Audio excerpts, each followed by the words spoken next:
theme of this webcast has been measuring what matters in ministry. And over the last 2 years, all of our metrics have just been thrown out the window. The stuff we counted on for decades, we can't count on. In your opinion, what do you think pastors should be measuring as we look to the future? And maybe even what do you have your eye on? Well, there's just the basic stuff. I don't know any of that has changed in terms of just the blocking and tackling of church. I mean, for us, we reopened late, as everybody seems to know, and continues to make fun of us for, which is fine. But when we came back in, we found ourselves more attuned to families, not spending a lot of time trying to get people who were hesitant to come back, but to focus on the people who are walking through the doors. And it's kind of the same stuff. It's reaching unchurched people, being attuned to who's walking through the doors, what do they need, what can we do for them. So I don't know in terms of what we're measuring, anything has changed significantly. Maybe it should. I mean, what do you think? Yeah. In fact, I think you have a theory about this. Well, we were talking ahead of time. A little theory, but again, I haven't been in the lead pastor seat, which you are still in for a few years. But that means you're a consultant and a professional. So I just give my opinion and fly home. Yeah. Right. I think about it because I think even, when I was a pastor, I was used to seeing things sort of move in a progress direction. But we also had a real reset. Mm-hmm. I remember in 2009, after we launched Connexus, I grew the church from about 1,000 down to about 400 just through my skillful preaching. We were so happy to be connected with you. That's right. At that time, you're like, we don't have a partner. Tell us how you did it, I think is what we said. we don't have a partner in Canada, just if anyone's asking. Yeah. But it was one of those things where, we left an almost paid for building that was beautiful and brand new and went into theaters and really got serious about reaching the unchurched. And I think there almost came a moment where I'm like, we can't worry about the people who left. They're not coming back. And we just have to focus on the people who are here. And what I did was... And the people you're reaching. And the people we're reaching. Because for you, that was a major shift. It's why you declined. It was a purposeful, mission-driven decline. It was. It was totally supposed to be a mission-driven decline. I'm sure I exacerbated it a little bit through something I did or didn't do right. But, and then I just said, we got to focus on who's here, not worry about the people who have left. Mm-hmm. And just look to the future. And I gave a bunch of calls out to people saying, look, if this church isn't exciting enough to invite your friends to, then, we shouldn't be in existence. And that grew from that handful or several hundred people to what became a church of 3,000 or 4,000 by the time I left the lead pastor role, and about 1,500 on the weekend. And so we grew it back, but it wasn't by getting people back, it was by focusing on who was in the room. Another metric that's really interesting, I used to get a report all the time. I was talking to Scott Sauls about it in between, moments in this webinar. But it was 5 categories of giving. New givers, people who would increase their giving, people who were just stable in their giving, slight decline, and then stopped giving.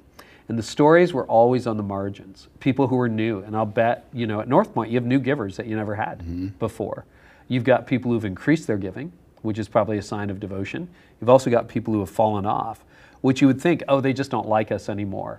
But what I discovered when someone made a phone call is that often there was some life situation, someone got laid off, or a child had some needs that needed financial attention. There was almost a pastoral story.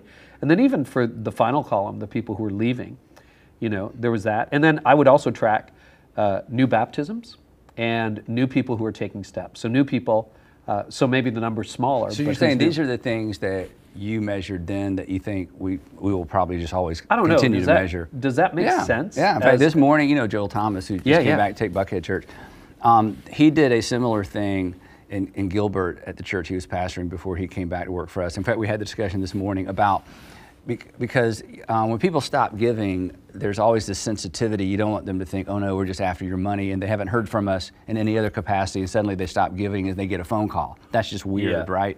And he said exactly what you said. He said, we found a way to connect with those people, and it became very pastoral for the very reasons you gave. There'd been a life change. We don't know about it, or the people who are in their small group haven't contacted the church because they're engaged with that family, but the church hasn't officially engaged because we don't know. He said in many of those conversations or those phone calls resulted in pastoral moments. Not all of them, but a lot of them. And so, yeah, that's an awkward call to make, but it's part of what the church does, and it's part of staying engaged with people. We were at another event recently together, and I heard you say something that I've heard you say many times over the years, but it just fell like fresh information. But you talked about, okay, so North Point hasn't been immune from people who aren't coming back. The room is not as full as it used to be. Yeah. But you talked about, okay, look at the fundamentals here. We have money in the bank. We have empty seats at optimal times. Mm-hmm. And I thought, boy, that is a very different perspective than focusing on who's not here. Do you want to talk about the importance of empty seats at optimal times to church growth? Yeah, I right before I came to have this conversation, I met with 30 new staff. And this is one of the things that we talked about. I said to them, hey, you've come to work for us at an extraordinary time because it's ideal. We have space, we have financial resources, we have people resources, the mission's the same, and it's never been easier to attend one of our local churches. And so, it's like God said, here's all these resources. What are you gonna do to build my kingdom? So, of course we want people to come back, and people who are gonna come back, they're gonna come back. But in terms of energy around, there's no point trying to talk adults into coming back to church, right? They know where we are. They're in group, and many of them continue to give. So for us, in terms of reaching unchurched people or re-engaging people who've been away from the church for years, we feel like we're in the opportunities have never been better. And again, there's no one size fits all when it comes to church or church strategies. You know that. But in our particular communities in the Atlanta area where we are, the density, the populations have increased in some cases significantly. In fact, we were just talking to you, 15 years ago when you came to where we are right now, because we're right next door to North Point Community Church. It's like a different, if you dropped in from 10 years ago, or if you dropped in and hadn't been here in 10 years, you wouldn't even know where you were. No. So in most of our communities, the density has increased, the people have come to us, and we have no excuse. Goodness, I feel like we're more purposeful and more on mission than ever before, with fewer excuses than ever before. And the pandemic was, difficult. We lost families, we lost people through all the political turmoil as well. But in terms of opportunities to reach unchurched people, it's never been better. I've never been more excited. And so back to your original question, in terms of what we measure, it's going to fall in that big bucket of measuring things strategically in light of what we are there to do. So we may have partially answered this question already, because I love the angle you're looking at empty seats at optimal times, right? But Barna data has revealed that 38% of pastors have seriously considered leaving full-time ministry, not just their church, but I'm going to go sell insurance or something like that. What would you say to pastors who are watching this, who are saying, Andy, I love that, but I'm still really discouraged? Well, I'm a preacher's kid. I think preacher's kids sometimes have a little bit different perspective. Pastoring church work is difficult. It's Groundhog Day. It's Christmas, and then it's Easter, and then it's summer, and then it's Christmas, and then it's Easter and summer, and then there's Sunday. So if you don't love this, and if you aren't experiencing some kind of encouragement in terms of life change or something that says, I'm what God called me to do, I'm seeing it happen, it can be extremely discouraging. So I say to pastors, when we have these conversations, look, if you feel like you need to get out, but don't give up, and maybe it's a not for now, but not forever, not for now, but not forever. Hey, take a break. This doesn't mean you're abandoning your calling. It means you're being redeployed somewhere else. But don't close the door on pastoring, and don't close the door on ministry. But if you need a break, figure out a way to get out, because if you stay in too long, you just get cynical, you get critical, you get negative, and if you stay in too long, you run the risk of losing not just your passion for ministry, you run the risk of losing your faith. Right? And we've seen that. So don't stay in this so long that you lose your faith, or that your kids do, or that you lose your marriage because, hey, I don't know what else I'm going to do. So I've never been critical of pastors, or not even just pastors, people who have vocational ministers of any sort and any level in a church who've said, you know what, I got to get out. It's like, get out. You're not being unfaithful to God. You're being faithful to your health. You're being faithful to your family. You're being faithful to your sanity. And you're not out of the ministry. You're just not working at a church. And that's okay.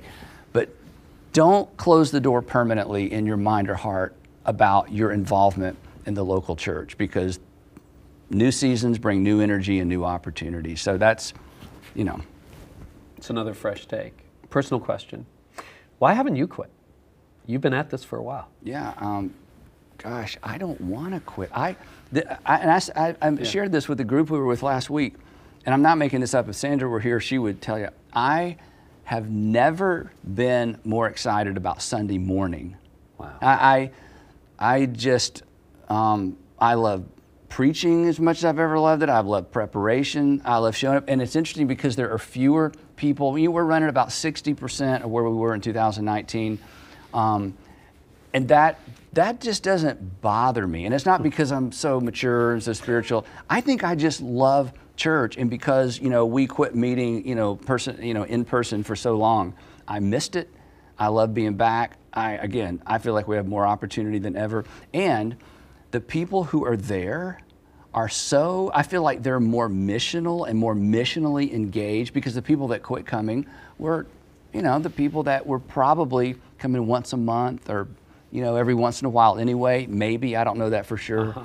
So I feel like the people who are there, there's more energy and more excitement. And we, again, like anyone who paid attention to what happened in 2020, we learned so many things organizationally.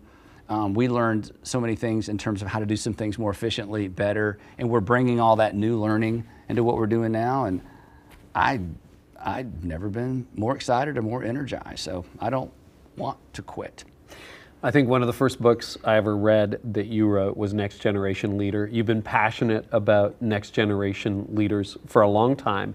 What do you think, if anything, the pandemic has done to the next generation of leaders as you look around at sort of that younger generation at North Point? For church leaders? Yeah, church leaders. Well, here's just in our church context specifically, what they saw, and again, my meeting right before this one, I was with these 30 new employees. Most of them it's their first real job. We kind of went around there, which is so interesting. They're right out of college or graduate school, or we have a residence program. They're right out of seminary. And the ones that tracked with us, that came in early enough in 2019 to say, oh, here's how it's normally done, then experienced the transition into the pandemic, and now have experienced the transition back into, meeting on a regular basis. What they experienced is, and this makes me very proud of our organization, is that we truly are mission driven. We are not program driven. I say all the time, marry the mission, date the model, marry the mission. Well, when we decided not to meet in person, we were nimble enough and redeployed our resources and our staff to do extraordinary ministry in the community and went digital so quickly. I mean, we transitioned so quickly. And then when we began to slowly open up to transition back but carry some of that digital learning, what it said to that generation, which is what they need to know, is we're not stuck in our old ways. If you work in an organization for 2 years, it's tempting to say, oh, they're never going to change. If you work in an organization 10 years, you experience some of that change. So what it did is it compressed this timeline, and it said to them, wow, the leader may be older, but this isn't a nimble organization. They turned on a dime, really almost overnight. Right. Our church was not closed. Goodness, we did more things in some capacity than we've ever done before.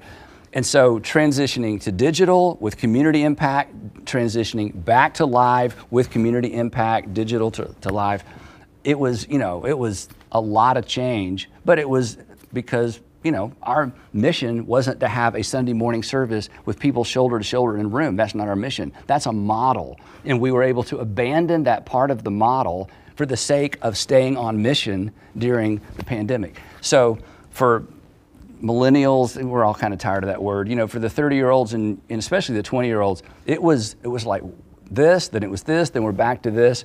So I think there was a sense of, this is not an organization that is married to the model, because we pretty much put our entire Sunday model on hold in order to transition to something that was mission-centered. So I think that was a great experience for a lot of them. And I came out of that encouraged that our organization really is mission-driven, rather than, oh no, we can't work our model, so we're paralyzed until the pandemic's over, or we can get back in the building. And I'm not being critical at all of churches that reopened way earlier than us. Again, every community is different, every city's different. But that was our experience. And too, Carey, I think that's one reason I've come out of this more excited about our local churches and pastoring, because it was a whirlwind of change, and I love change, and it just made me proud of our local churches.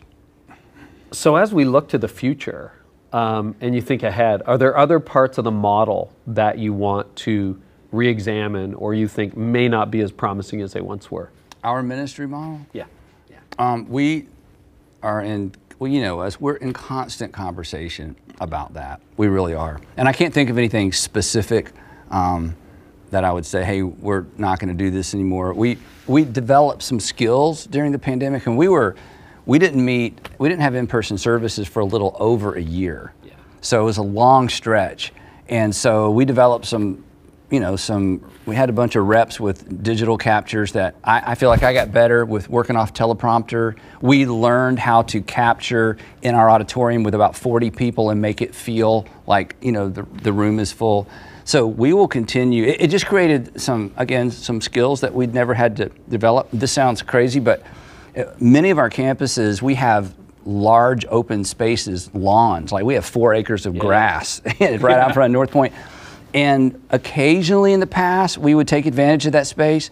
Well, during the pandemic, again, this is why people say, "Oh, you closed your church." It's like, no, we did so many things on the lawn, but we learned to use our lawn and use it efficiently. Well, that learning we're going to continue to carry forward.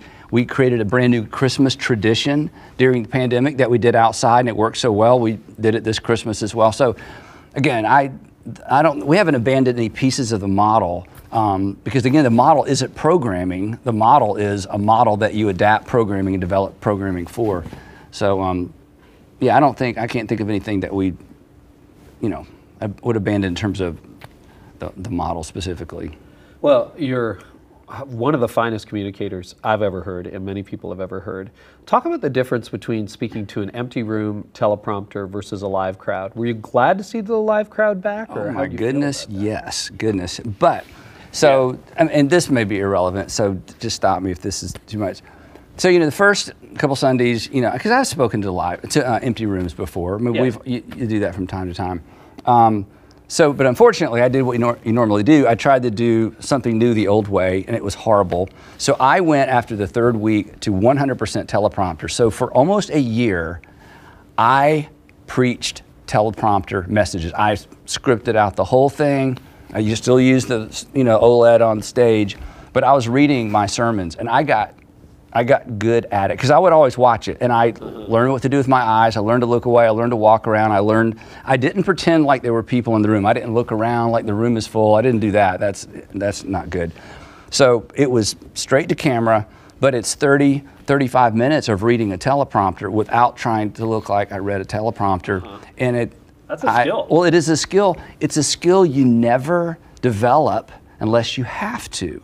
Right. And I'll tell you where I was challenged with this originally, and you may laugh.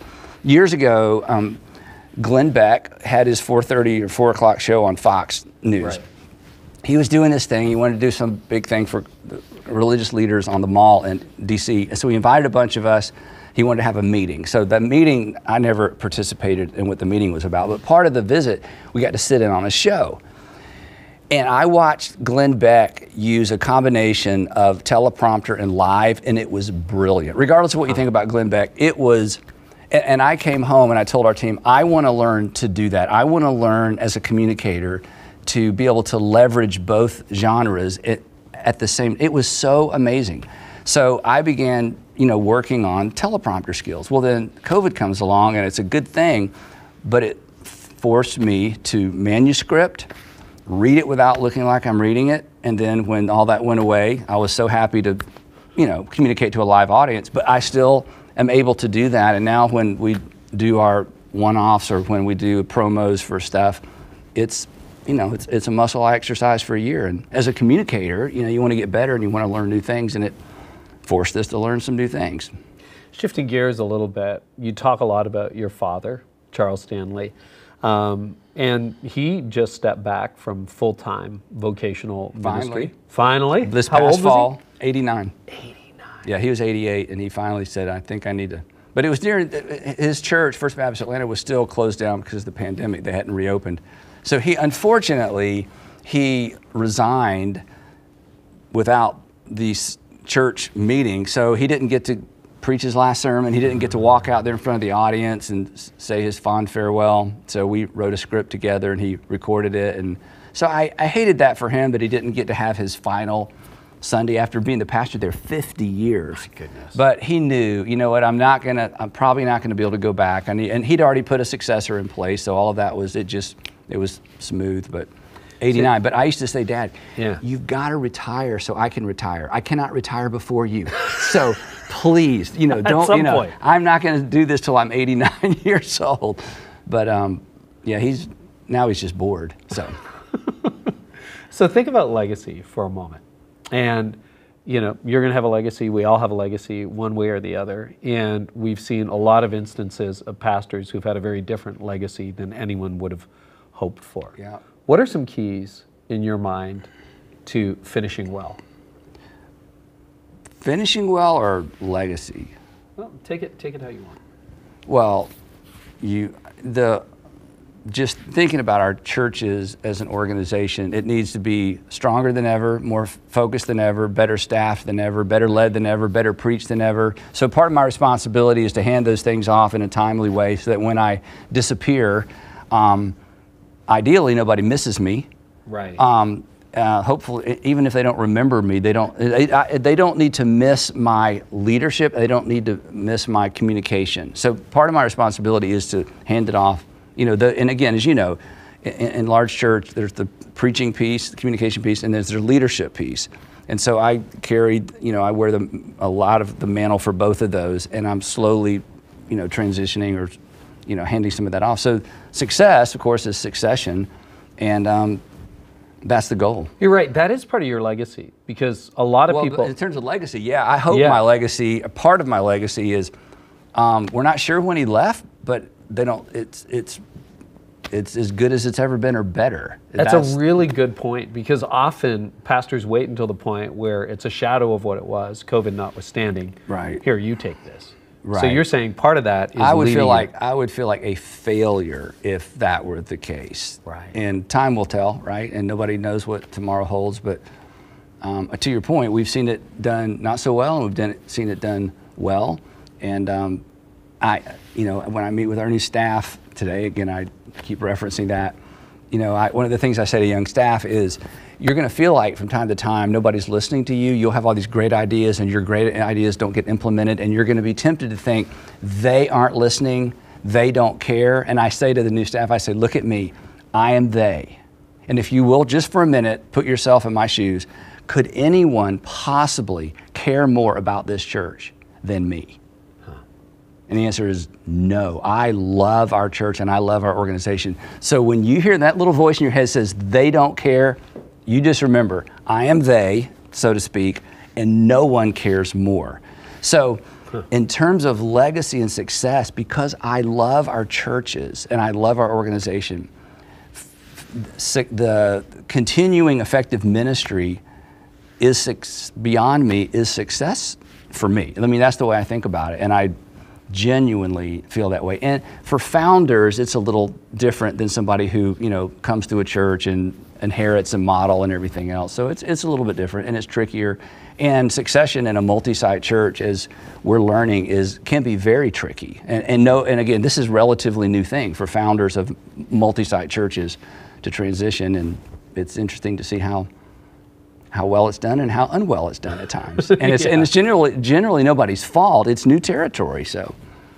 So what I want to focus on for the rest of our time together, because we could go in so many different directions, is you got a new book called Not In It to Win It. And I'm very anxious to crack a copy, Andy, because I know we talked a couple of years ago at the beginning of the pandemic. And it was one of those things where people were leaving churches left, right, and center, jumping off the boat. And you did a number of phone calls. We talked about it on my podcast. Quite a few phone calls of people who had left mad. And you said, and correct me if I'm quoting you wrong, not one of them was theological. It was all ideological or political. Yeah. Let's pick up where we left off. how has the political, ideological dialogue either infected or affected the church and intensified over the last 2 years? Well, speaking for me and multiple pastors you've probably heard from or spoken to as many as I have, it's like, so just to be very specific, these are generally Republicans who were upset with me and upset with their pastors because we wouldn't take a stand, which really means we wouldn't take their stand, because we were taking a stand. We just weren't standing where they were standing. And in these phone calls and the conversations, and I always made sure they ended friendly. So these weren't hostile, but the emails, and an email can be hostile, voicemail hostile. Then you get the person on the phone, it's like the temperature comes down. So that's why I called all these people, because the ones I called had been engaged and active. These weren't, just internet people, bombing us, right?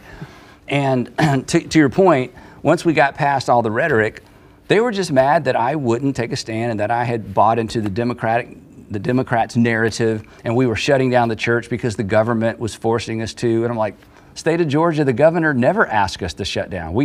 And where it didn't exactly hurt my feelings, but it was disturbing. The reason we gave for suspending in-person services is the actual reason we suspended in-person services. And they just didn't believe us. That's what it came down to. I said, no, this wasn't government pressure. We're trying to be a good neighbor. And even though you don't think we should not have potential super spreader events, the people we're trying to reach are convinced we shouldn't have super spreader events. So this is actually missional. We are trying to impact our neighbors and our neighborhoods, and this is how we be good neighbors and be good in our neighborhood. So nobody's pressuring us to do this. We are trying to endear, this is one of our words, we are endearing ourselves to the community, and this is one of the ways that we're doing it. This is missional. They just weren't buying it. I was like, nope, that didn't change your mind. Nope, you buy it. And then I hear all the Republican talking points, like I live in a cave. I'm like, okay, you didn't make any of that up. Okay, I hear the same things. Anyway, it was so frustrating. Now for us, we're a big church, we're gonna survive all that. But as you know, there are pastors all over in medium-sized to small churches. They didn't survive. This is, men and women decided, I'm out. These people are crazy. I can't do this. And I'm very conservative, and I'm conservative politically. Yeah. But when we say the Pledge of Allegiance to the flag in the United States, you may not know this. Being Canadian. We say, and it was added in 1957 or 58, one nation under God.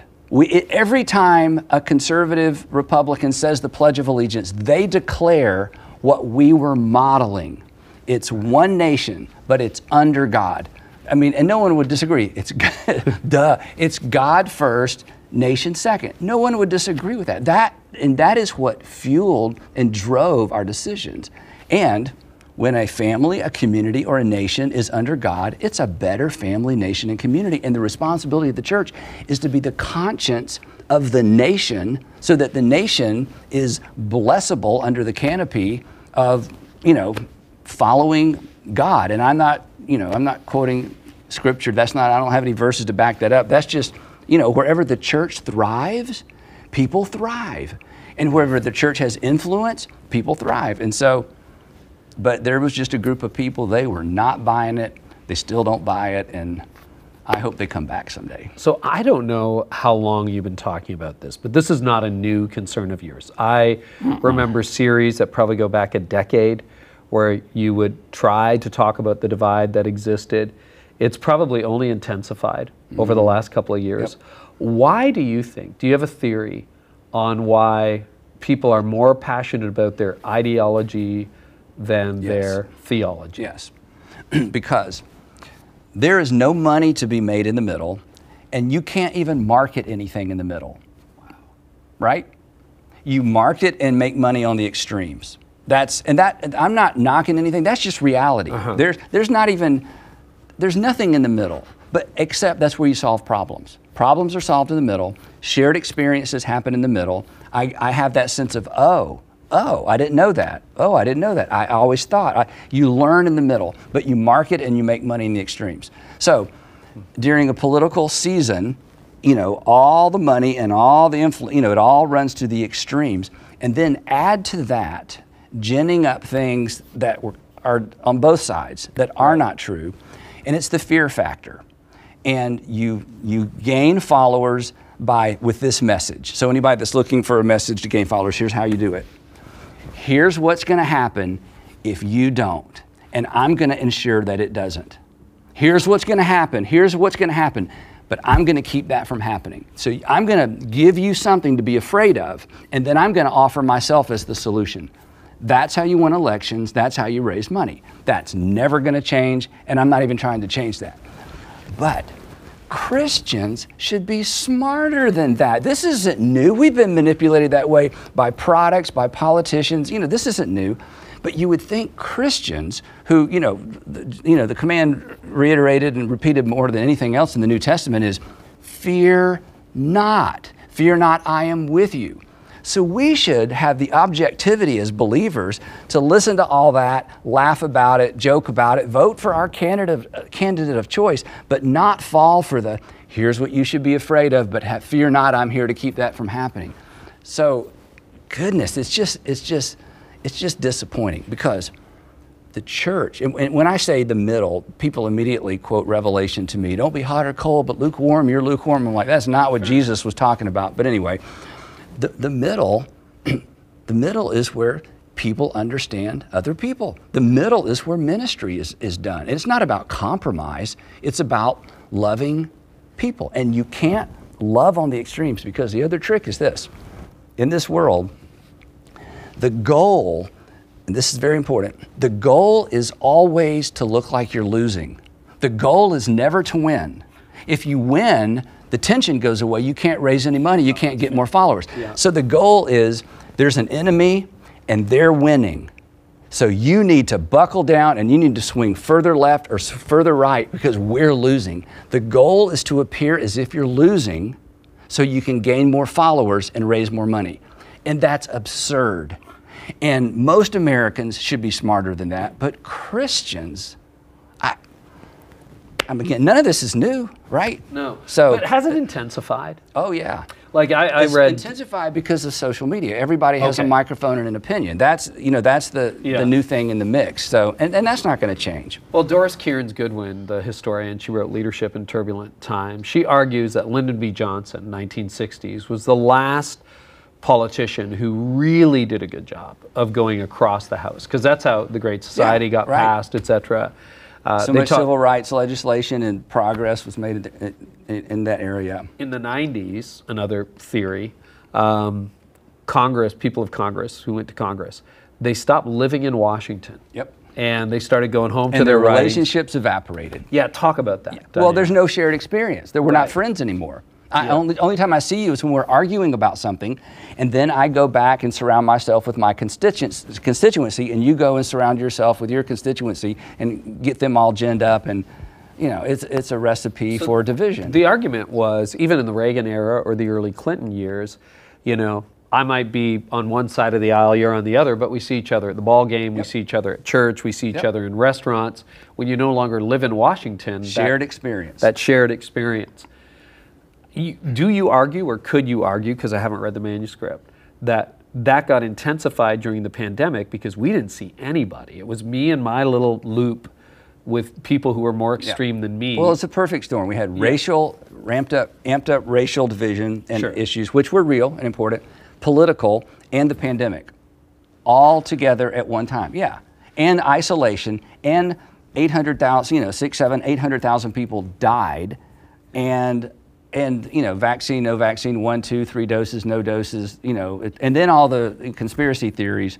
Yeah, it was a mess. But, and correct me if you think I'm wrong. Yeah. Just read the New Testament. This isn't complicated. This is, I'm a Jesus follower, which means I'm not going to be critical. I'm not going to do anything to diminish my influence with anybody. In fact, I'm going to do everything I can to gain influence with the people I want to influence. That one simple idea that, it's New Testament through and through. It's the Apostle Paul. I will become all things to all people in order that I might win some. if the church had just been locked in on that one simple idea, it would have been impossible to divide us, even though we don't agree politically, because differences of opinion are a reality, but division is a choice. Division is always 100% a choice. Difference of opinions, difference of perspectives, that's healthy, but division is a choice. The church chose to be divided. It was no longer one nation under God. It was, I'm going to drape my religion all over my politics and proof text it. And then pastors all over the place facilitated that. And anyway. And to be fair, I know you would make this point. It's not just the right, it's also the left. You can go to other denominations, absolutely. It's totally progressive. Absolutely. Totally I'm just in the churches Democrat. that lean more right, and I lean more right politically. Sure. So, in fact, in the book's called Not In It to Win It, I stay up front. I'm choosing my pronoun, on purpose. This is we. This isn't you. This is we. I'm a Christian, and I'm an evangelical. So when I talk about how evangelicals miss the opportunity of a lifetime, I can't point my finger because Paul, the Apostle Paul said, we're a body, and he didn't say you get to choose. You're a body because God appointed you as part of the body. So I'm part of this body, and the body always rises and falls together. So this is a we problem, and I'm part of the problem, and I want to be part of the solution. So I'm not shaking my finger at anybody. Which is mature, because it's easy I have to moments separate of maturity. that. Yes. Why have Christians drunk the Kool-Aid on this? The partisan ideological Kool-Aid on both sides of the spectrum. Why have we fallen for a narrative that isn't the church? I guess I don't know, but as a pastor, I feel like it's a failure of discipleship, because the solution or the perspective that should be maintained is throughout the New Testament. And think about this. The Apostle Paul shows up in a culture where he's got, we have two buckets. Everything's politicized, red or blue, right? There's no middle ground. He had three. He had Rome, he had local priesthoods and religions, and he had the temple.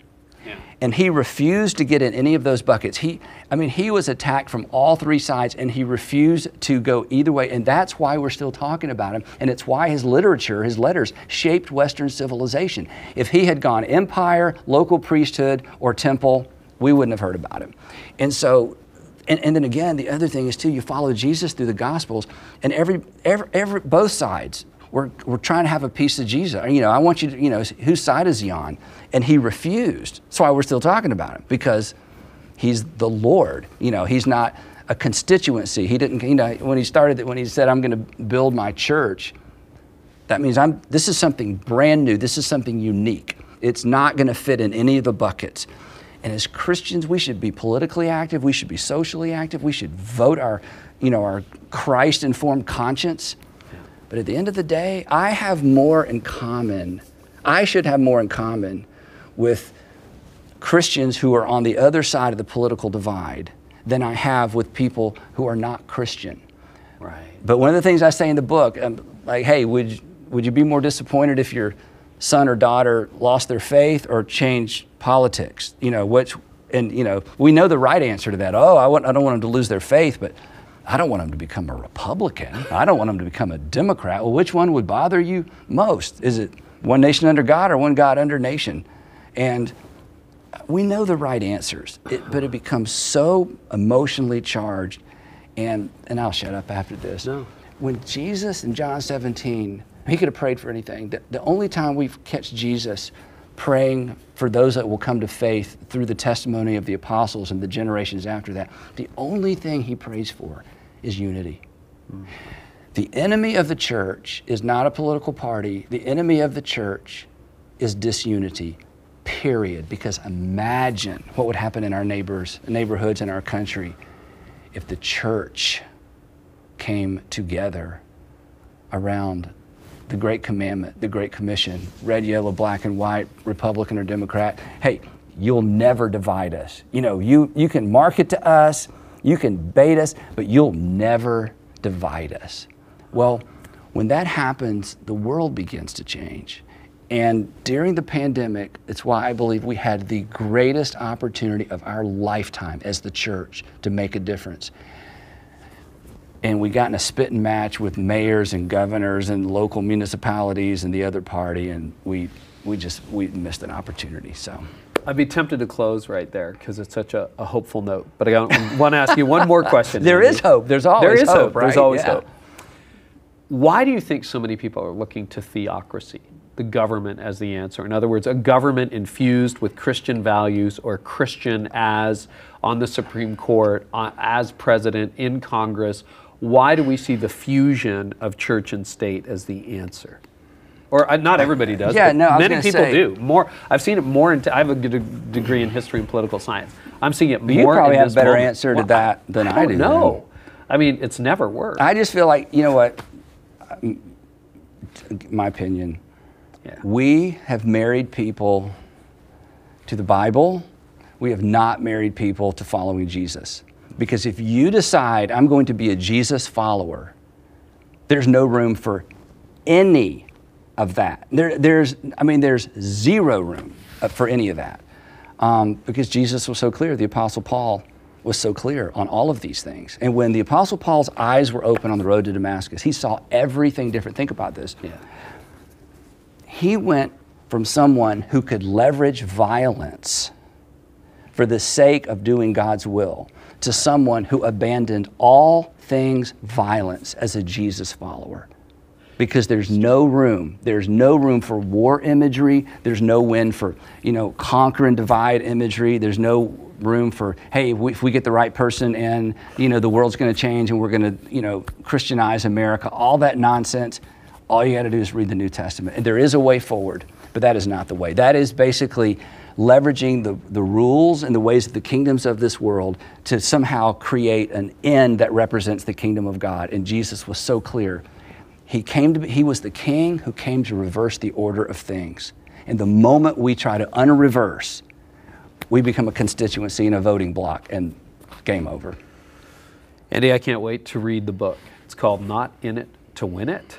And Why Choosing Sides Sidelines the Church, subtitle. Well, I'm going to be digging in. Andy, thanks for spending time with us Carey. again today. Appreciate you so much. Thanks for watching the Carey Nieuwhof Leadership Podcast on YouTube. So glad you tuned in. I hope it helps you thrive in life and leadership. And if you haven't checked it out yet, head on over to the Art of Leadership Academy. In that, I give you everything you need to lead, run, and grow a church. We'll see you next time.